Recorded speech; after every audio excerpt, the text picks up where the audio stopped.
What is up, everybody? Welcome to week 4 of season 5 of the Lyons Quiz League.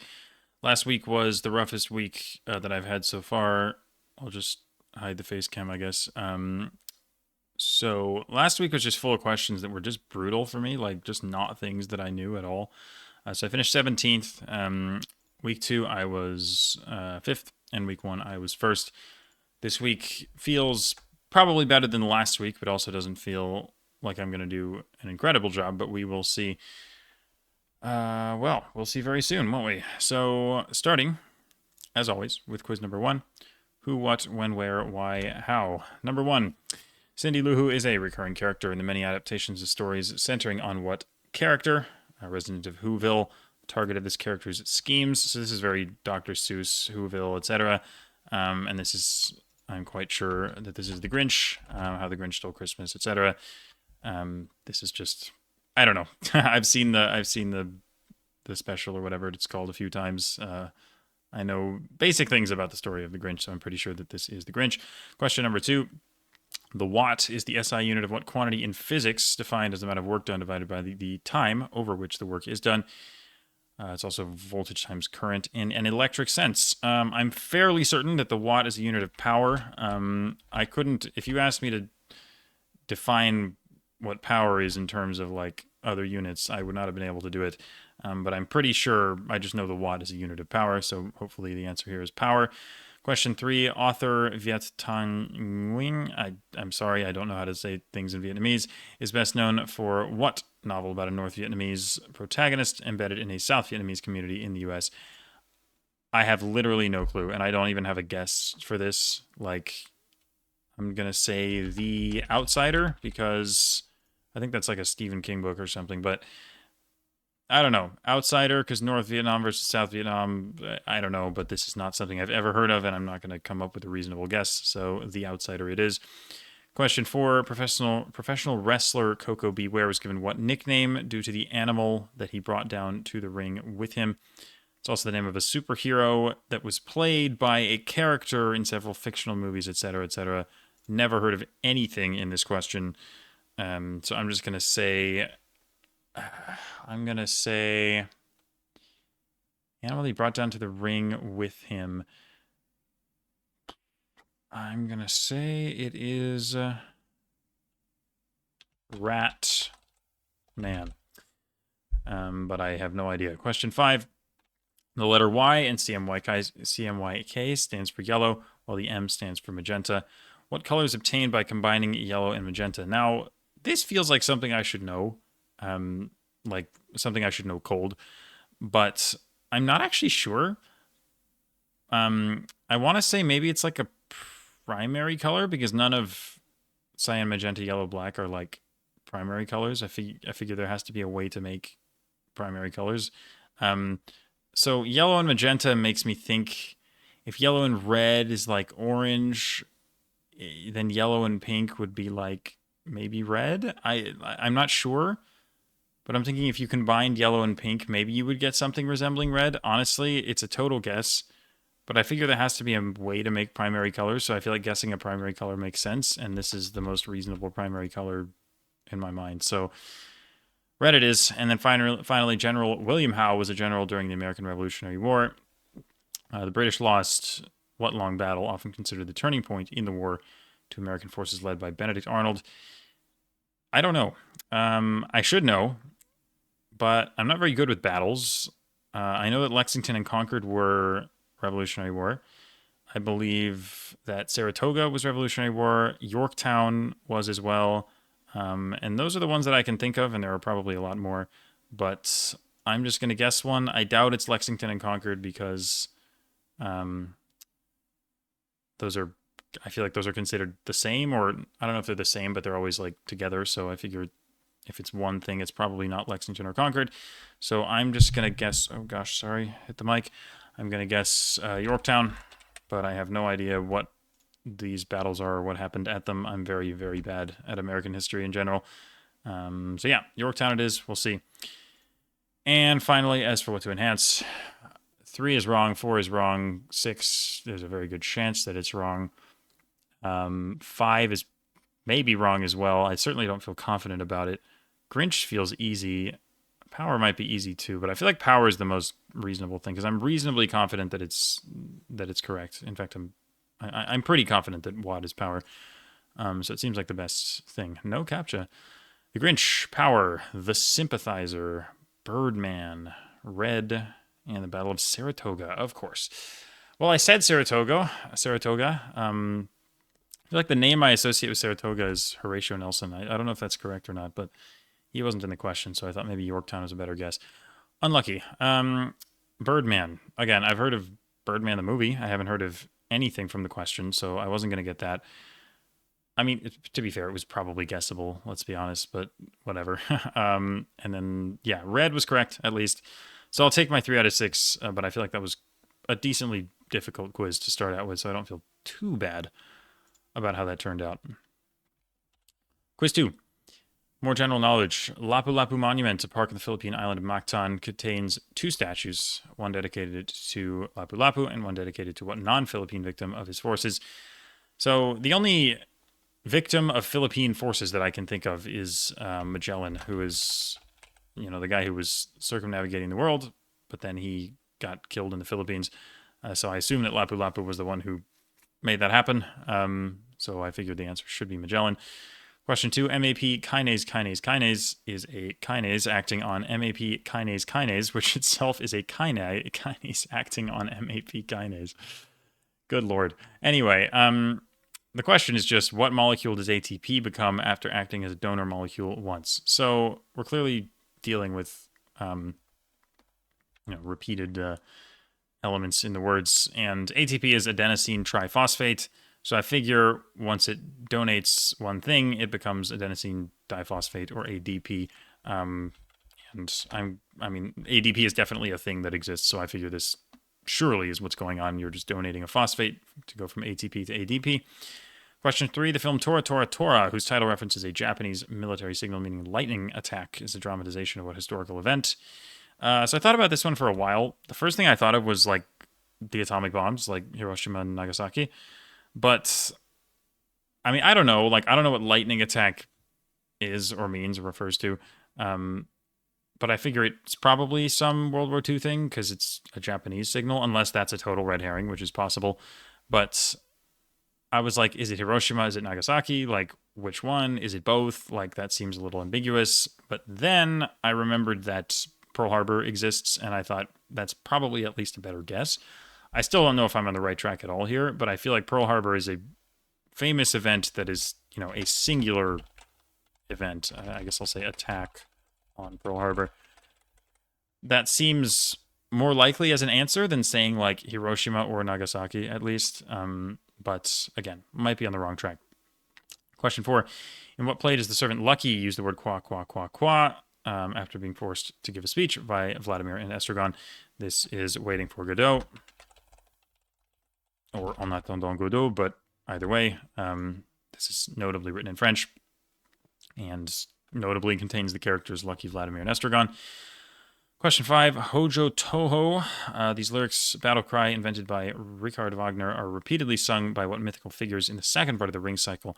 So I figure hopefully that this has to be Valkyries, like as in Die Valkyrie, which is one of the parts of the Ring cycle. I don't remember the order, but I would believe that it's the second. I'm pretty sure Götterdämmerung is the 4th, and then Siegfried, I think, is the 3rd. The problem is I can't remember the name of the other one. At least it's not coming to me. But Valkyries are definitely, well, they title one of the parts, and they are definitely mythical figures, so I figure that's probably what's going on. And then finally, question 6, I Do, is an earlier hit from ABBA. It was their best performing single since the release of what song that put them in spotlight and titled their second album. So I feel like the only clue here is that it titles the second album of ABBA, and I do not know ABBA albums because I do not listen to ABBA music. So the only songs, I can think of a few songs. There's like Take a Chance on Me, Dancing Queen, Fernando, etc. There's a few, but again, I don't listen to ABBA, so I don't know. But I will say Take a Chance on Me. Take a chance on... I don't even know it's a capital. It doesn't matter. I'm sure that's wrong anyway. So... as for what to enhance, Magellan, I feel like that's pretty well-known piece of history. Pearl Harbor, I just am not confident enough that that's actually what's happening. ATP to ADP, again, that seems pretty well-known, but I'm not sure. I feel like 4 or 5 maybe is the right thing here. How famous is the ring cycle? Like, it's famous, but how many people are going to know that?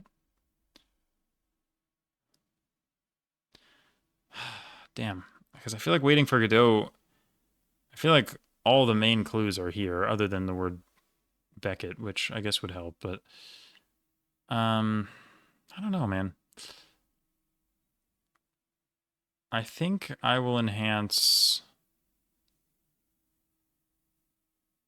I don't know. Man, I really don't know. The Ride of the Valkyries, like that's a famous thing. Um but Waiting for that was really famous too, man. I'm gonna go with 5. This might be a mistake, but I just don't know. Here's the captcha. It's a van. Does it count? No, it doesn't. Good. Valkyries, Waiting for Godot, Pearl Harbor's nice. Good. Okay. Magellan, ADP, so that's 5 out of 6. Waterloo, I wasn't gonna get that. I've heard of Waterloo, but again, I could not tell you how the song goes. I know very, very little about ABBA. So yeah, 5 out of 6 is fine by me. Let us move to quiz 3. Pop culture. 1977 album Rumors was recorded by what band during tension in the romantic lives of all of their members? Songs Go Your Own Way, Lindsey Buckingham, Stevie Nicks, etc. I mean, I would have gotten it just from Rumors, but this is Fleetwood Mac. Very good band and exceptionally good album. Question number 2. In what movie do Jim Carrey and Kate Winslet play Joel and Clementine, a couple who decide to have their memories of each other wiped away after a nasty end to an otherwise harmonious relationship? This is Eternal Sunshine of the Spotless Mind, which is an excellent movie.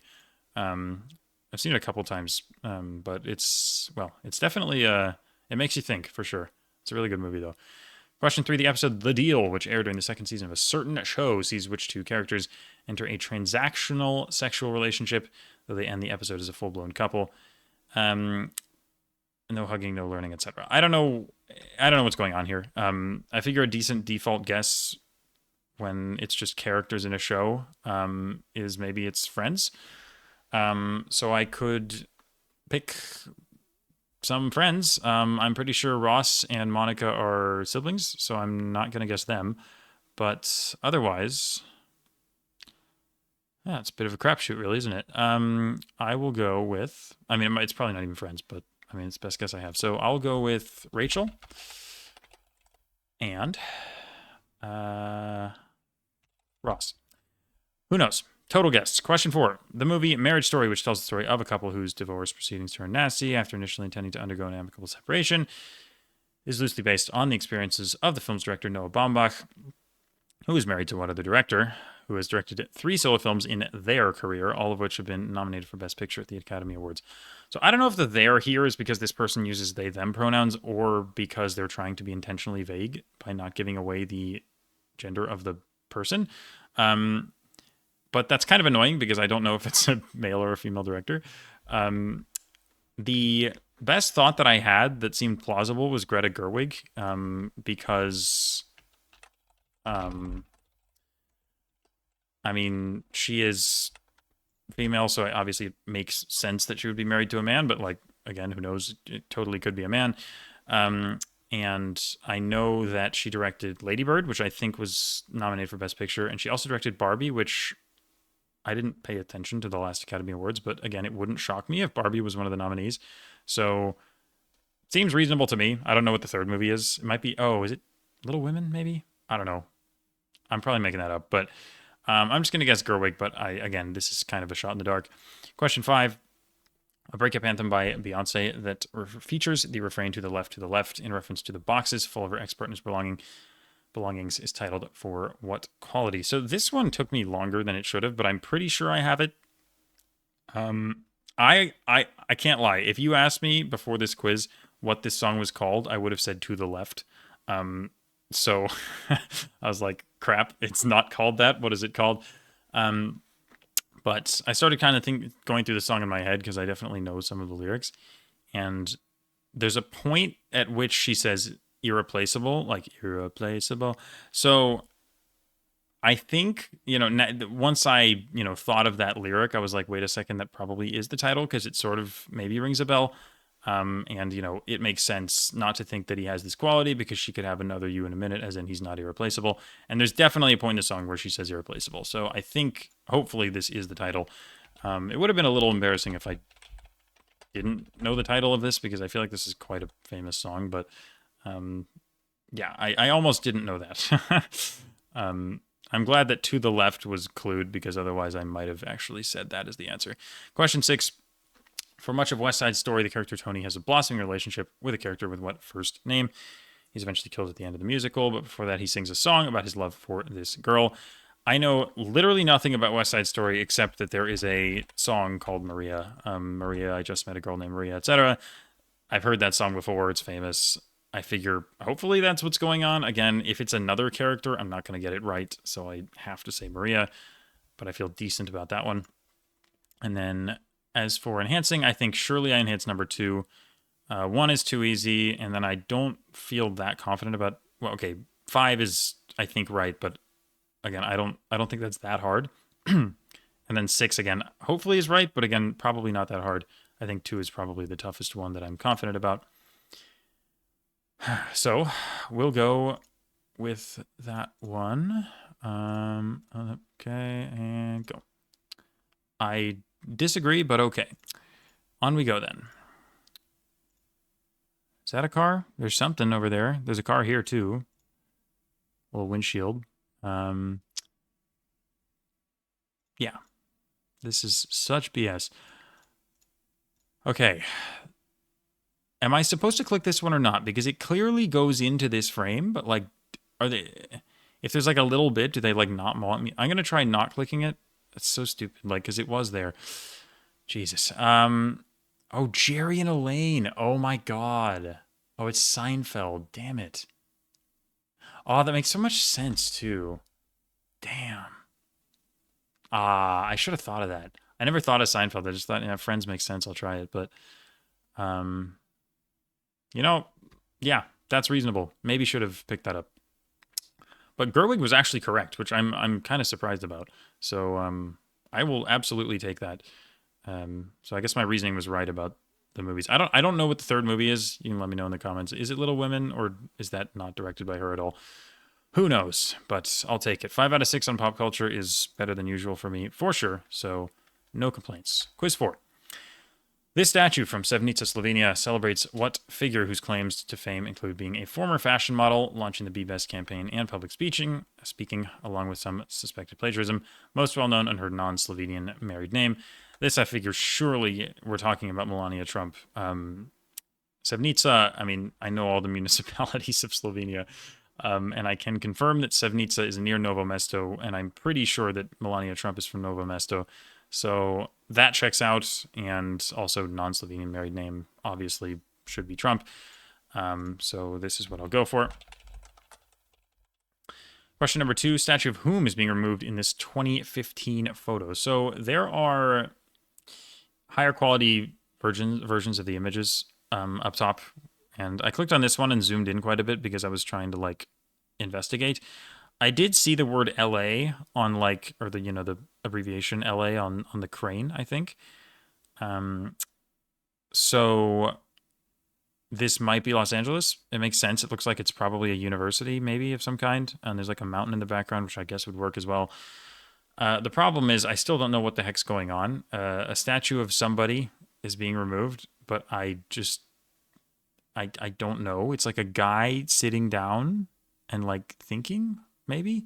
I was trying to think of like what's a person who's famous in California who people would want a statue removed of. I was like, is it a Confederate general? Like, why is there a Confederate statue in California? That seems weird.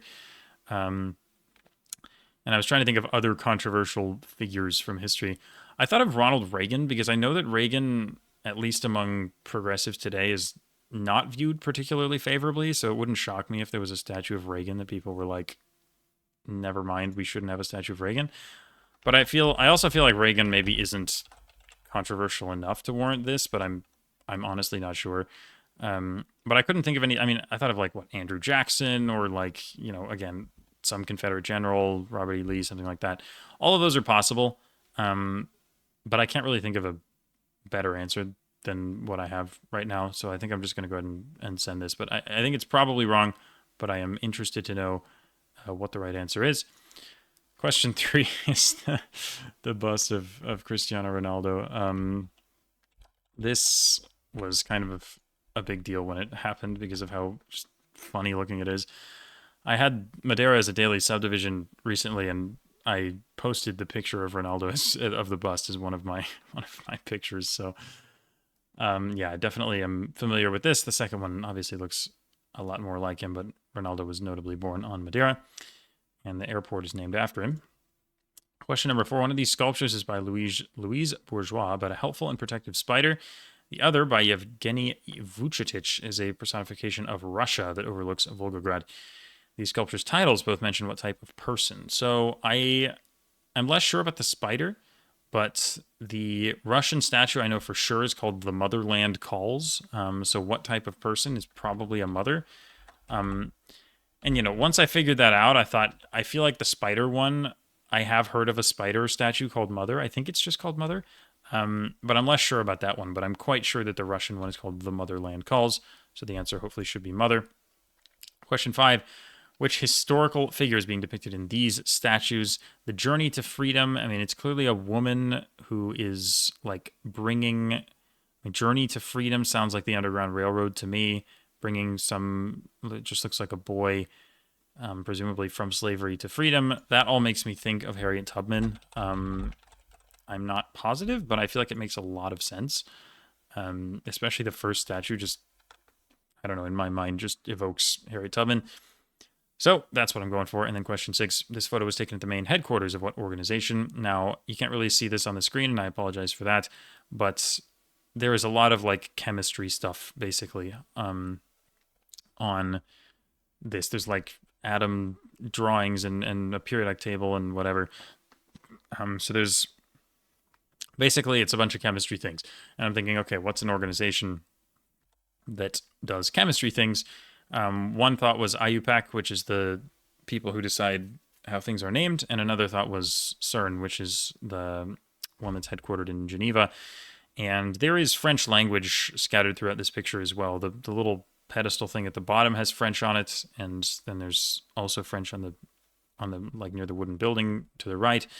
So I figure, okay, if there's French, I mean, unless it's in like Canada or something, which is possible, I figure CERN is a better guess. I don't know what IUPAC or where IUPAC is headquartered, and if it is headquartered in a French-speaking country, I will be sad because that definitely could be the answer. But knowing that CERN is headquartered in Geneva, I feel like CERN is just the best guess.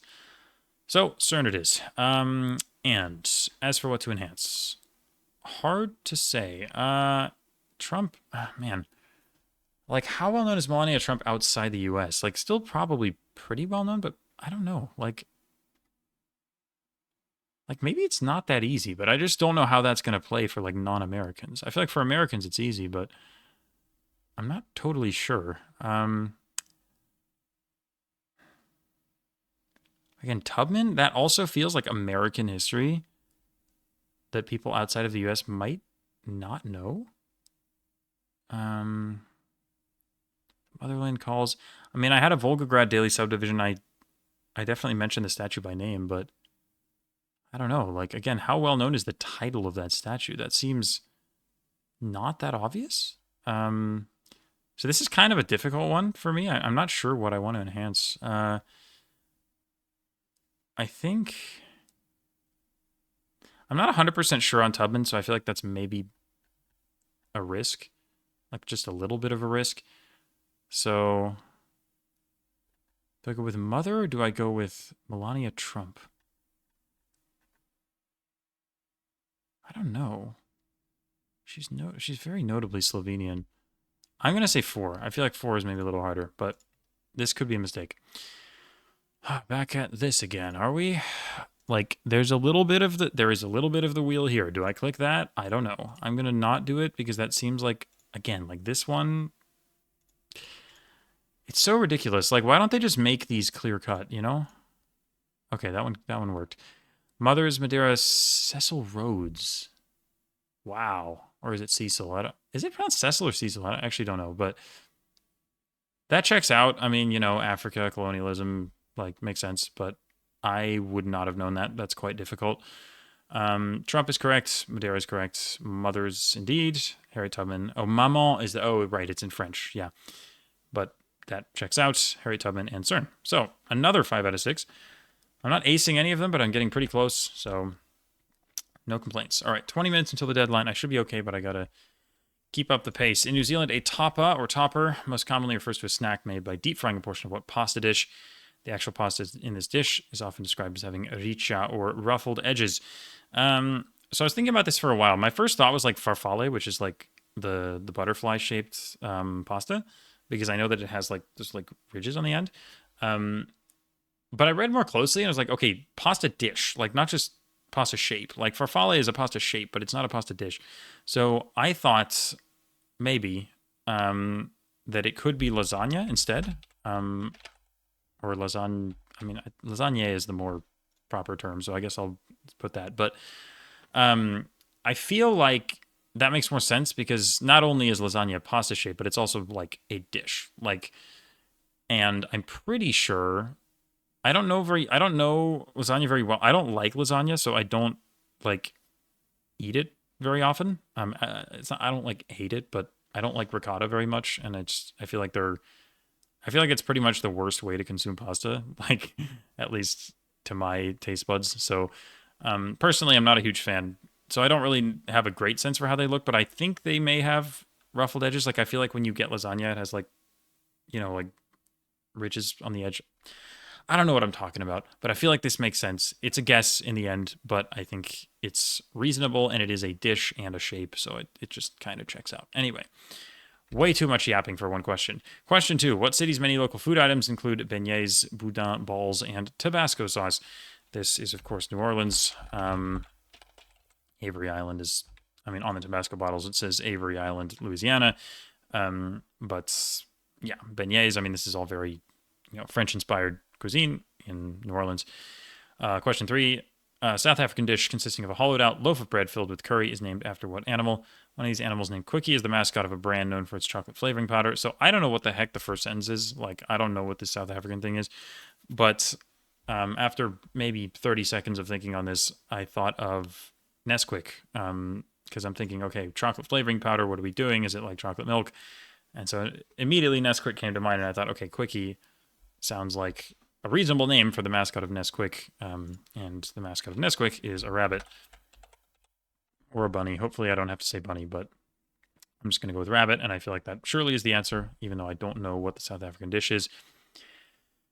Question 4. The Israeli puffed corn snack bamba is mainly favored with what ingredient, which is also one of the main ingredients of the Fool's Gold loaf, Elvis's favorite sandwich. TSA ruled this was a liquid in 2023. So again, this one I thought about for a little while because I was trying to think of reasonable things. The two things that came to mind for this were honey and peanut butter. Honey seemed reasonable because the name of the sandwich has gold in it. Honey is obviously a golden color, so that would work. The issue with that is that I feel like the TSA thing, if this is a clue being used, then that was clearly like a notable thing. And I feel like honey is pretty obviously a liquid. Like, I feel like you don't, it's not, I feel like it wouldn't be controversial for honey to be called a liquid. I feel like that's always been a liquid. That's like pretty clearly what it is, even if it's kind of viscous. So I feel like that cluing would be weird if the answer was honey. So my other thought was peanut butter, and I feel like that makes a little more sense. It's definitely something you'd put in a sandwich. If you asked me whether peanut butter is a solid or a liquid, I would definitely say it's a solid. But is it technically a liquid? Maybe. I don't know how liquid is defined, but it definitely could work. And it's definitely something that you could flavor a snack with. So basically, long story short, I settled on peanut butter. The answer might just be something that I didn't think of at all. But I was trying to think of like liquid adjacent things that you could put in sandwiches, and like that just came to mind. I was like, it seems reasonable, but it is a very, very good chance that this is something else. But we will see. Question 5. Meaning rosewater berry. What dessert is made by rolling koya milk solids into small balls, deep frying them in ghee, and serving them in a sugar syrup? This, I believe, is gulab jamun. I hope I don't have the wrong Indian dessert. I might, but anyway, I think hopefully this is the answer. Indian food is like the greatest cuisine on the planet, probably. It's certainly close. I mean, there are other ones that are excellent, but Indian food is so good. But I swear to God, they don't know how to do desserts. Like Indian desserts, they're not the same. They just do not hit. They just don't hit as hard as the rest of the food. The rest of the food is so good, but I don't know, man. I don't know if I've ever ordered dessert in an Indian restaurant other than like ice cream or something and been like, dang, that was really good, you know? I'm sorry, Indians watching this. I'm not trying to diss your cuisine. I just feel like the desserts could maybe be improved upon just a little bit. Because I've tried this stuff and it was like, it's fine, but like, I don't know. it wasn't that impressive to me. But they've got us beat on everything else, to be clear. Question 6. The Australian halal snack pack, the Dutch capsalon, Irish spice bag, and a Canadian dish originating from somewhere near Drummondville, Quebec, are all created by adding various sauces and toppings over what base ingredient? So I didn't know what the first three were, and I was sad because I know I've heard of capsalon, but I couldn't think of what it was. But then I thought, okay, what's the Canadian thing? And I realized, wait a second, this is just poutine, like surely. So the base ingredient poutine would be French fries. And then once I figured that out, I was like, yeah, capsalon, I think, is a French fry-based dish. But poutine is, of course, like gravy and cheese curds over French fries, which is a famous Canadian thing. So I figured this surely is what's going on. And then as for what to enhance, probably number 5, because I feel like that's not super well known. I feel like 6 is maybe too easy. 4, I just don't feel good about. I feel like there's a very good chance that that's wrong. 3, probably too easy because of the Nesquik clue. 2 is too easy. And then 1, I'm not even sure that it's right. And again, even if it is, it's probably too easy. So I will go with 5. And we will click on boats. And gulab jamun peanut butter. Wow, it actually was. Bunny or rabbit, that's fine. Bunny chow, okay. Beautiful. 6 out of 6. I will take that. Nice. The lasagna, I feel good about the reasoning there, because I almost decided to put another pasta shape, and then I realized, wait, pasta dish is different from pasta shape.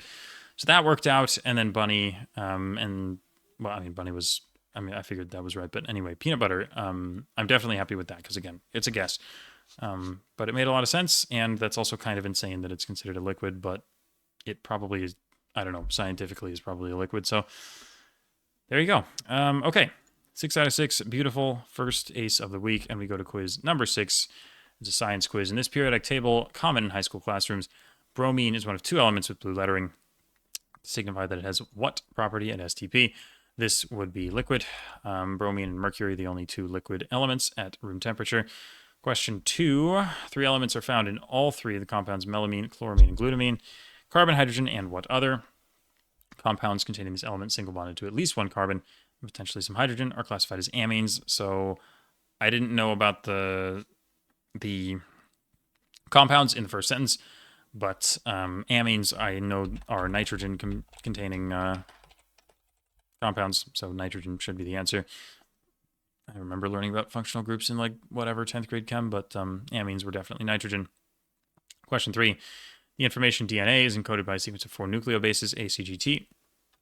These are adenine, cytosine, guanine, and thymine, which I don't know how easy or hard that is, honestly. I feel like that's so just ingrained into people's brains that it's probably well, I don't know. I honestly don't know how hard that is.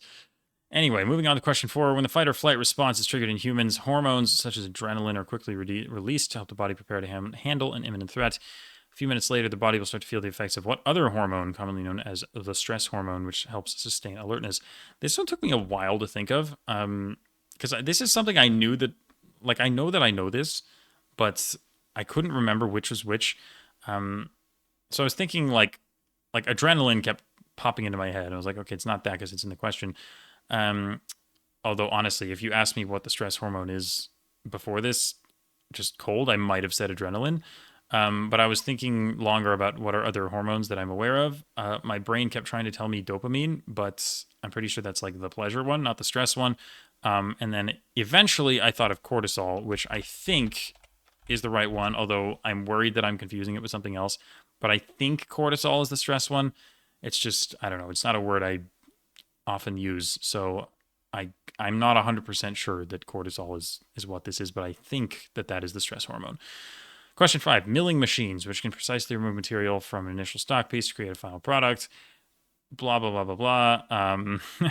High-end machine shops own milling machines that can change the part's rotational orientation in space, as well as being able to move the part translationally.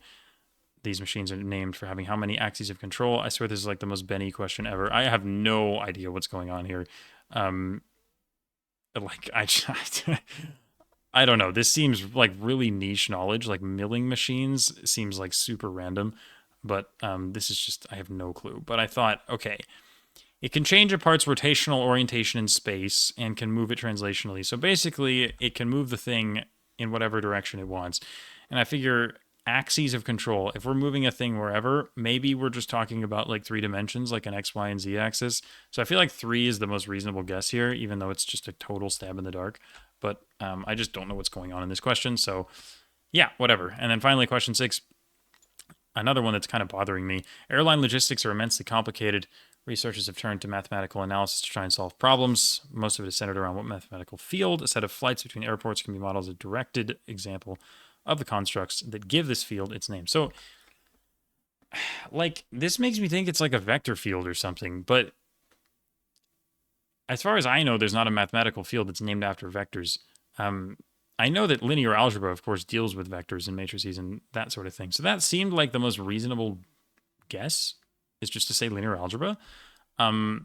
So maybe the set of flights is known as like a directed line, but that seems weird or off to me. But I'm trying to think of other mathematical fields, and I couldn't think of anything better. Like, I don't know, like real analysis or topology or probability or whatever the heck else you do in math. Anyway, I calculus, whatever, etc. You get the idea. I tried to think of some other mathematical fields. Nothing else seemed more plausible to me than this. So I don't feel confident about this answer, and I'm probably going to facepalm when I see it. But linear algebra is the best guess that I have. And then as for what to enhance, 1 is easy. 2 is, I don't know, but probably not that hard. 4, I feel like 4, I'm not 100% sure that it's right. And even if it is, I feel like this is something that people just know. So probably not going to be that one. So I feel like 3 is probably the best guess, the best bet. The problem is, I feel like people probably just know those cold, but it's the best I've got. So 3 it is, and we will see.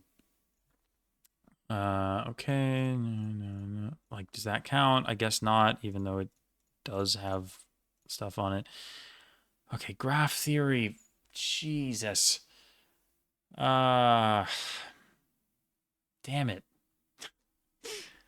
Graph theory. Why didn't I think of that? Of course it's graph theory. Duh. Why didn't I think of graph theory? How am I was literally sitting there trying to think of disciplines of math, and I didn't think of graph theory. What the heck? Okay, that's kind of a blunder on my part for sure. I don't know how I'm not getting that. 5, I'm not going to get that. I mean, 3 translational axes, 2 rotational axes. Like, I'm not ever pulling that. So that seems like a very hard question. And then I got the first 4, so cortisol was correct, so that's good. And I got the enhanced correct. But graph theory, man, I'm kind of kicking myself for that. That one, I should be doing better there. All right, finally, quiz number 7. Friedrich Nietzsche's nihilism-tinged philosophy claims that both God is dead and that people should seek to become their own saviors and embrace their own potential. What term does he use to refer to this ultimate ideal of a person?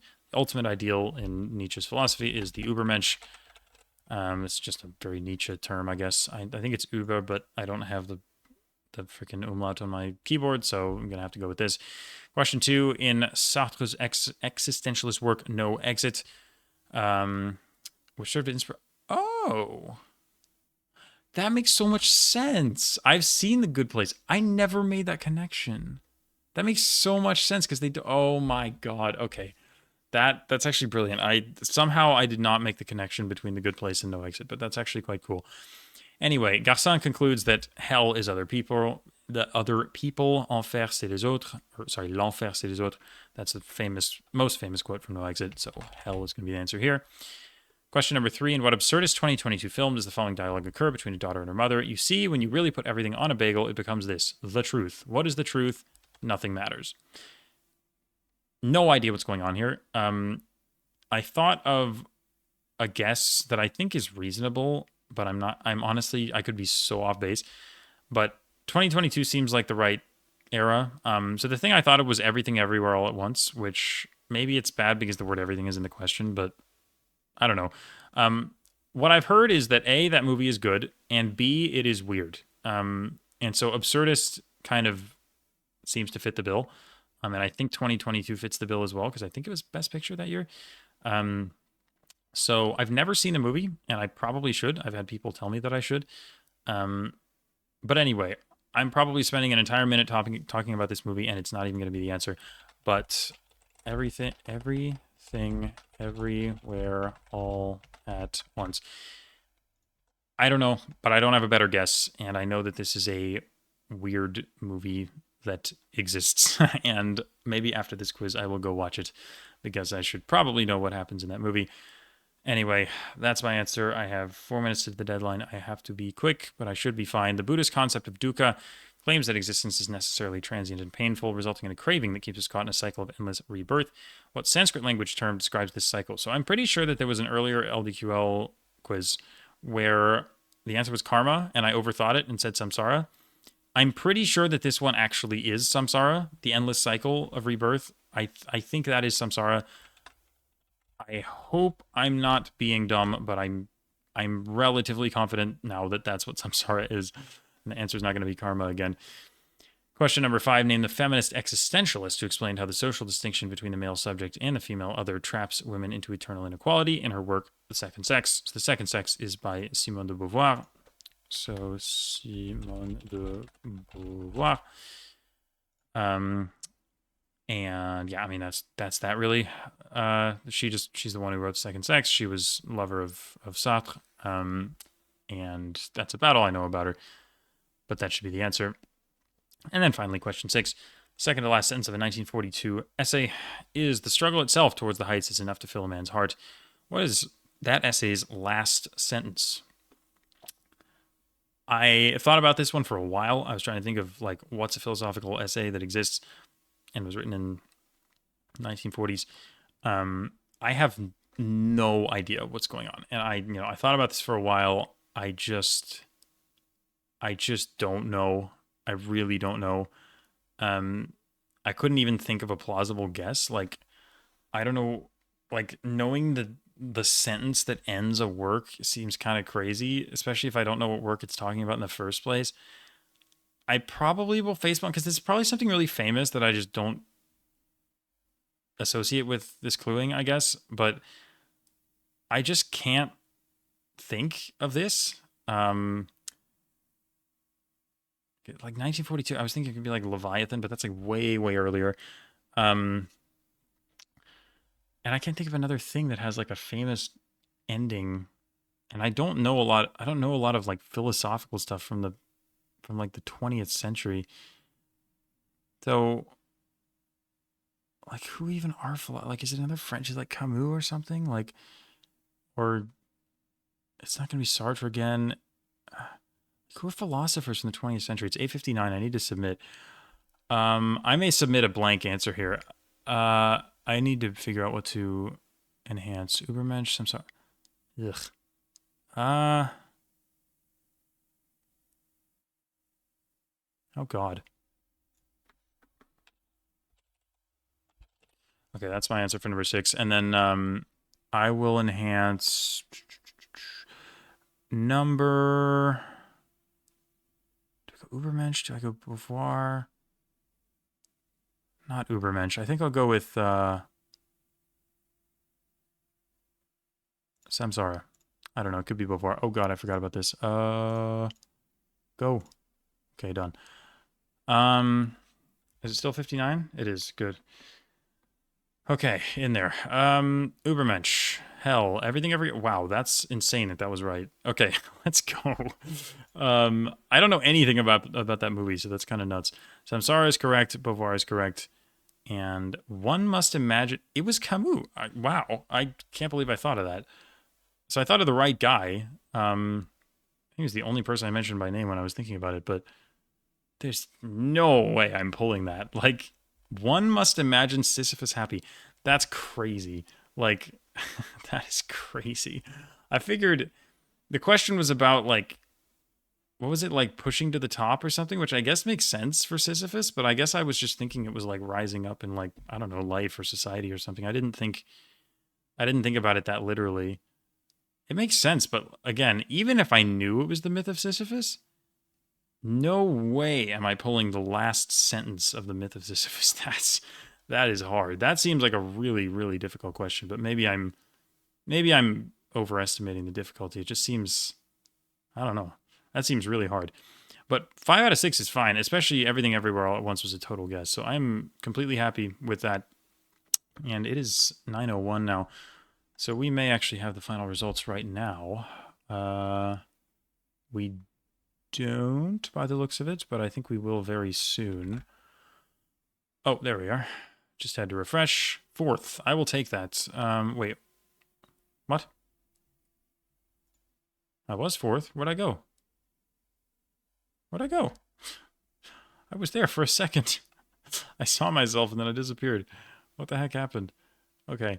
I mean, I think I got 5 out of 6 on almost all of those quizzes, except maybe number 6 and definitely number 1 was kind of brutal, but I think on the whole that was quite good. There were definitely a few categories I know a decent amount about, like philosophy. Like, just through playing Quiz Bowl, I just picked up a decent amount of philosophy stuff. The food quiz went pretty well. Science I'm decent at. Pop culture was a lot better than expected. It was really the first general knowledge quiz that kind of got me, but yeah, I think on the whole, definitely a solid day. I don't know where I am on the leaderboard, but I guess I'll pause the video and I'll see you guys in a sec when it actually shows up. Alrighty, so there I am in 4th place. I only got 0.18 for the enhance on quiz 1, so that's kind of brutal. I don't remember exactly what it was, but clearly I enhanced a very easy question. I think it was power that I enhanced. Yeah, that's tough. I think the ones that I got were just not that easy. We're not that hard. That's what I meant to say, but yeah, I'll take that. But I got 5 out of 6 on 5 of the 7 quizzes, and 4 of the 7. And then I got 4 once, 6 once, and 3 once. But on the whole, very, very good. And also got the gold medal on quiz number 4,